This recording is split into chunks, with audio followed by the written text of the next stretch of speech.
Okay, any other questions on that? Let's move over to page 16. Oh, here's one of my favorite things to talk about when I was younger was building model tanks of all kinds of nations. One of my favorite ones was the Panzerkampfwagen Mark 5 in German, which is the Panther. Okay, the Panther was supposed to be the final answer to Germany's solution with armored operations, especially against Russia's probably the most significant tank of World War II, the T-34 series, T-34A, 76, or the B-80, 85 series tank. So what I pulled together was a little bit longer reading, but it's an interesting one because it talks about the problem of introducing things before they're ready. And that's a perfect example. The Russians were responsible for it with the T-34 as well, too. Considering the positive cachet the term German engineering has today, especially in the automotive industry, referring to design excellence, the same cannot be said with same level of accuracy or meaning when it comes to the design and production of the Panzerkampfwagen Mark 5, the Panther, the medium battle tank. History's judgment of the Panther will be one of squandered potential. Squandered in the name of political expediency. The true military potential of this vehicle will never be known. If the fate of the Panther can be summed up in one word, it would be rushed. A rushed decision to build, a rushed performance requirements, a rushed production schedule, a rush to the battlefield. With these handicaps, the only possible outcome of such a complicated machine will be defects, design oversights, and disappointing battlefield performance. With a war that was not supposed to last beyond 1941, faced with this new war on quantity, based on quantity in men and machines and space, Germany, with its limited industrial and resource base, was firmly on the losing side of the victory and defeat dynamic.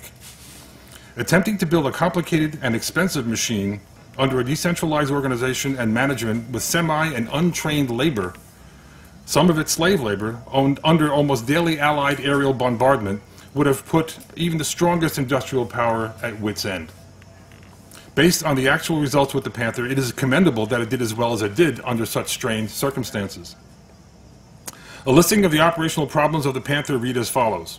Inadequate space in the engine compartment causing overheating. Failure to increase engine size or performance to meet additional armor and weight additions, all due to Hitler. Flooding carburetors causing engine fires. Gear failures in the transmission causing vehicle breakdowns. And these were only the most egregious problems. Now, whereabouts is German engineering when it comes to fine machinery? See, it's almost like an oxymoron here. It makes the Mark IV Sherman look like Rolls-Royce compared to this thing. That one looks like a Jaguar. It does, yeah. The Panther is an exact example of Germany's decision to defeat its collective enemies with a few high-quality weapons it could build. By 1943, it realized, if it had not before, that it could never equal, much less exceed, the productive capacity of both the United States and the Soviet Union, even if their weapons were, at best, mediocre. Stalin observed the economic dictum that the Second World War would be a war of production. Even a mediocre weapon in the hands of a determined and frequently desperate enemy can wreak as much damage as a weapon of superior performance. It was a quality versus quantity approach to warfare, and the Germans, of course, did not win it. The original performance design requirements of the Panther appear to be from another era altogether. Capabilities such as amphibious and deep water fording tasks in a 33-ton tank, and was eventually scaled up to 50 tons, might have been a reasonable request for a tank in Germany of 1938, when the factories had the best skilled labor and design talent, and when the skies were free of hundreds and thousands of enemy bombers wreaking havoc at the factories. But for the Waffenproof is the weapons testing people, staff to request such features in a tank in 1943, a year when Germany faced the real possibility of defeat for the second time in the safe half-century, is unrealistic in the extreme. So to give you an idea of what they were doing, although, because most of the imagery we have of the Mark V Panther is these still black and white photographs, design-wise, it was a beautiful tank. If a tank can be sexy, that's got to be the one that will probably win the award for it. It was well designed and it was well conceived, but and I will tell you, everything, the details of the weeds will ruin anything. And the Panther is a good example of anything being rushed.